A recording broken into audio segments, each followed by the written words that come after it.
Amen. That was a good opening there, Stephen. And just some more history about Saul, how he lost his anointment.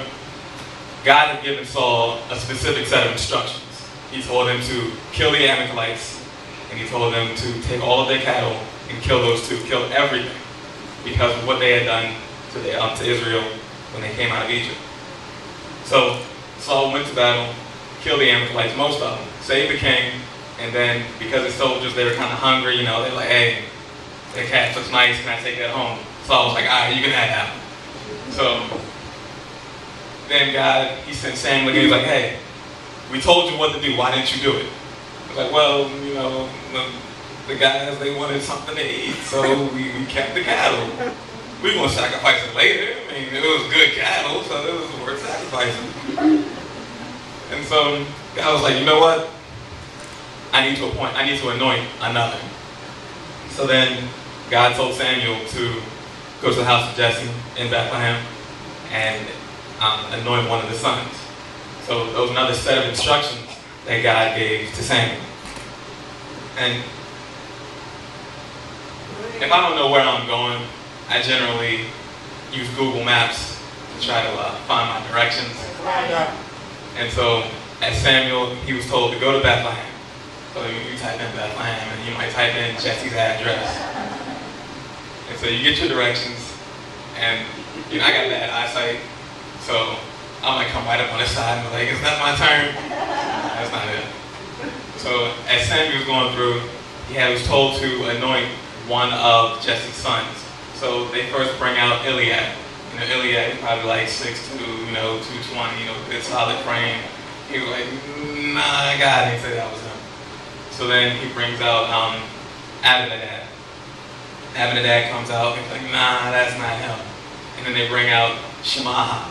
He was like, nah, that's not him. They bring out all the other sons, as Stephen said. And then he was like, all right, you got 7 of your sons. God said there's none of them. Do you have any more? They were like, well, we got David out back. So, Jesse's like, hey, David, you got company, come in here. So then, David comes and strolls in, like, hey, what's up? He probably got sheep on his shoulders, just chilling there. And he was like, that's the one. So then he anointed.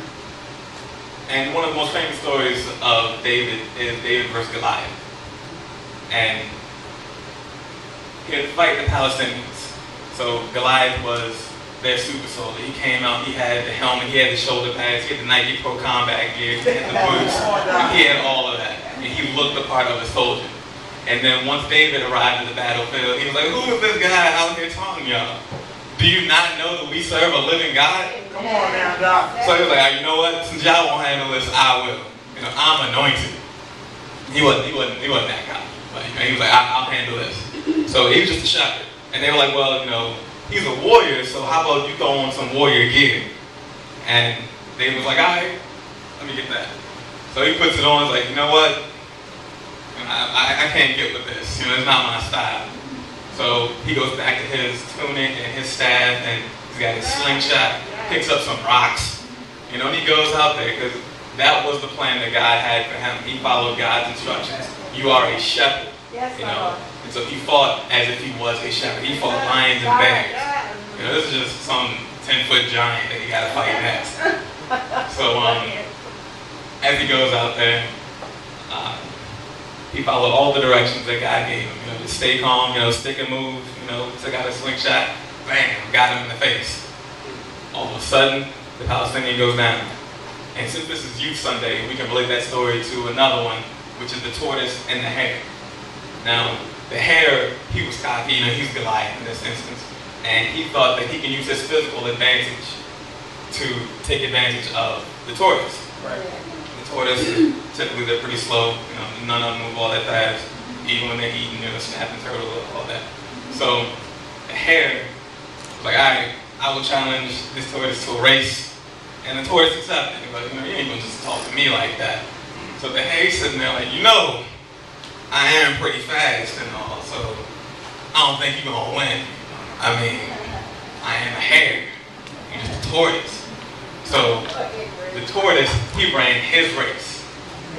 according to how God wanted him to run his race.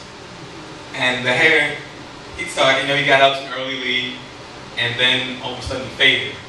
Well, one, he took a nap, ate some food, probably had a turkey sandwich, had the itis, and the tortoise caught up to him. And the tortoise passed the finish line. The tortoise won. So even though the odds stacked against the tortoise and the odds stacked against David, those two still won. And now, if we go to Ecclesiastes, to an often quoted verse, it is chapter 9, verse 11.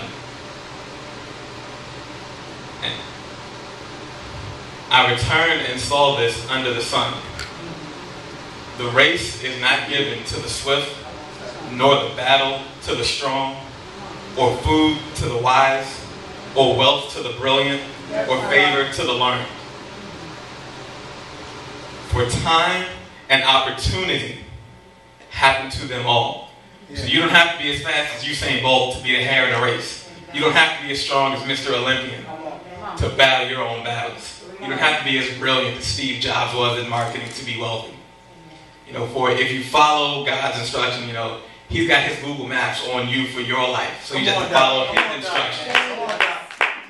Or else you'll end up like Saul, who lost his anointing. Come on. And so as David and the tortoise followed their own instructions at their time, they were given the opportunity to succeed. David became the greatest king Israel ever had. Yes.